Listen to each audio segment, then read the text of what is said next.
Good afternoon, this is Amy. I figured it was time for me to get my vlog up and going to document my HCG weight loss journey. I am calling this round one, even though it is not round one for me. I did a successful round about 5 years ago, and actually 2 successful rounds, and lost about 60 pounds between the two. When I got pregnant with my son 4 years ago, I had horrible cravings. I had a huge aversion to meat, which basically put me on an extremely high carb diet. I could not stomach meat being cooked at all. I couldn't stand the smell, the touch, anything.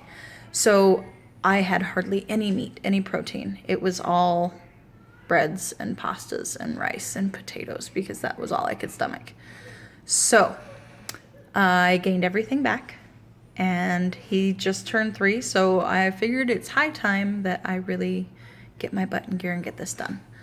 I have some big goals for the end of the year, and they require me to lose weight. So here we go. I am 4 weeks in. I am 22 pounds down and 28.5 inches overall, which includes a good 2 to 3 inches each off my hips, waist, bust, and thighs, and which is amazing. It's been huge. I bought a pair of pants just before I started this journey, and already they're getting really loose, and I can pull them to the side and have a good inch or two on the side of slack that was not there before. They were extremely tight before.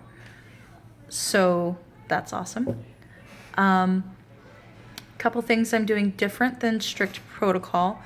I do allow myself to have cauliflower and green beans and broccoli. Those all seem to work well for me. I've used them in the past on my successful rounds and not had any issues, so I do allow myself a few off-protocol veggies. I do not do fruits or the Grisani or Melba toast. I found that eating fruit and eating the bread or the carbs caused my cravings for carbs to be almost uncontrollable. That's actually what caused me to give up the last 2 rounds that I tried. Was anytime I had any sort of fruit or carb, like the breads, I would lose all sense of self-control. The cravings would be insane. I'd give in. I'd eat pasta. I'd eat potatoes. I'd just completely lose the self-control because of the cravings.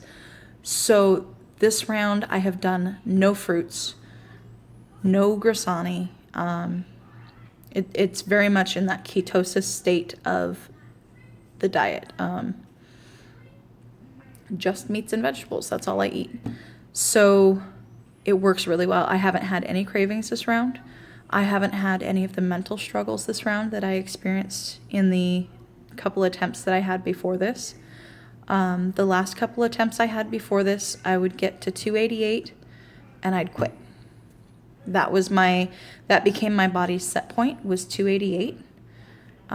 So this round, I started at 306 and I got down to that 288 again, and I sat there for a week and a half. It took forever for my body to break through that. It was difficult to wake up and see no loss on the scales, but it wasn't difficult in the fact that I wasn't losing, so I wanted to cheat. So I have had no cheats this round, actually. I do my coffee in the morning, I do a tablespoon of milk in it and some stevia, and that's it. And then I do my meats and veggies, and that's my day. I'm not bored. I'm not mentally fighting it. We had pizza and ice cream and cake for my son and my daughter's joint birthday this last weekend, and I had no desire. It smelled amazing. It looked great, but I had no desire to give in and eat those things. It was actually really incredible for me and a great step for me to have those things in the house and not be pigging out on them. I had eggs instead of pizza. Deviled eggs are one of my favorite things in the world, and so I've found a way to make them semi-protocol. And when I'm really considering cheating or there's something special going on like that, I make myself my deviled eggs, and it works great for me. So that's the way I cheat. but still keep it in protocol and still have good losses with it. So my averages this round, including that week and a half where I didn't lose anything, I'm still averaging about 3/4 of a pound a day. My body has a very steady pattern of I will lose for 3 or 4 days and have great numbers, you know, a pound, sometimes a little bit more. And then I won't lose anything for a day or two. And then I'll go back to 3 or 4 days of great losses and then nothing for a day or two. So I've been journaling it and I've been watching it, and it's a very steady pattern for my body. So I'm going to go with it. It works. It's doing good.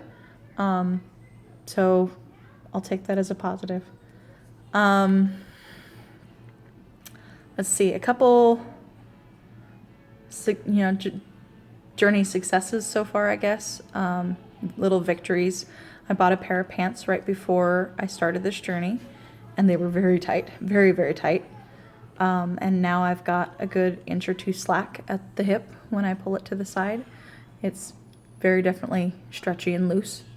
And also my dimples. I used to have 2 very prominent dimples, but as I gained weight, especially my left side, the dimple almost disappeared. So people would look at my kids and go, "Oh, you got daddy's dimples," not realizing that I have 2 very prominent dimples myself. So it kind of hurt in a way, but it just, yeah, they did, because he has very big dimples. But it's been nice to actually see my dimple coming back a little bit. This side's always been bigger, but this one had virtually disappeared.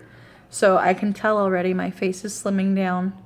I don't notice my double chin as much. So those are also cool things.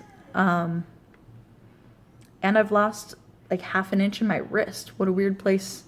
You wouldn't think to measure your wrist. I had somebody suggest doing my wrists, my neck, and my ankles for my measurements this time. And I did, and I've lost 1/2 inch in my wrist. So that was an awesome little thing as well, a little victory there. So this is my journey. I'm going to be very open with you guys about my losses, my actual numbers. Like I said, I started at 306, which is extremely high. But I'm not going to hide it. I got myself here, and now I have to get myself out. So if you have any questions, I'm an open book. Please ask. I would love to follow your journey. I'd love if you would follow mine. I'm probably only going to update once or maybe twice a week. Yeah, my schedule's very unpredictable. I'm a doula, so when I'm gone, it's very sudden. And depending on the length of the birth, it could be anywhere from 4 or 5 hours to a day or 2. So I'm not going to set myself in I will update on these days, because I don't know when I'm going to be able to. So I would love for you to follow me. I'd love to follow you. Comment below if you would like me to follow you, or if you have anything I can help you with. Yeah, just let me know. So this is my journey. I'm going to call it round 1, starting over from the beginning, even though I've got that history under my belt. This is my round 1. P2, 28 days in. I'm probably going to do an 8-week round this time. And then probably about 3 weeks in P3. And then right back into P2 again. So, yeah, that's what we're doing. Anyway, we will talk to you guys later.